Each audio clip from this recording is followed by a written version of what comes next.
Alamin naman natin ang mga update ilang araw bago magsimula ang kauna-unahang hosting ng bansa ng isang WTA tournament, the Philippine Women's Open. Para sa detalye, nagbabalik si Paolo Salamatin.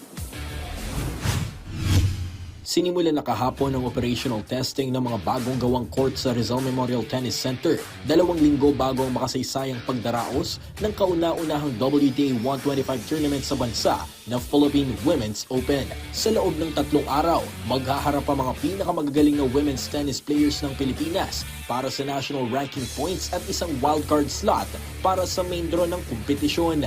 Ayon kay Philippine Tennis Association Board Member at Philippine Women's Open Co-Tournament Director Diane Castillejo, ang mga laban ay magsisilbi ring qualifying matches para sa mga local player na nagnanais makalahok sa Philippine Women's Open. Hindi nakasama sa playoffs ang dalawang nangungunang manlalaro ng bansa na sina Alex Ayala at Teniel Madis ng Cotabato matapos makatanggap ng wild cards. Gayunman, nilinaw ni Castillejo na nakadepende pa rin sa takbo ng kampanya ni Ayala sa Australian Open ang kanyang paglahok sa Philippine Women's Open dahil kasabay nito ang ikalawang linggo ng Happy Slam sa Melbourne.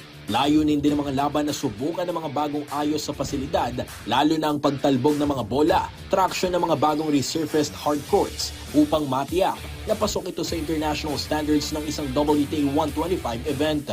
Pinasalamatan din ni Castillejo ang Philippine Sports Commission o PSC sa mabilis na pagsasaayos ng Rizal Memorial at sa suportang ibinigay para sa pagsasagawa ng torneo. Mayroong hindi bababa sa 20 para 19 nakatakdang lumahok sa Philippine Women's Open.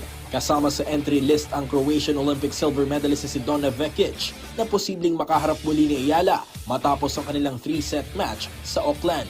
Lalahok din ang Chinese bet na si Wang Xingyu at ang German veteran na si Tatiana Maria, isang dating Wimbledon semifinalist. Paolo Salamatin para sa Atletang Pilipino para sa Bagong Pilipinas.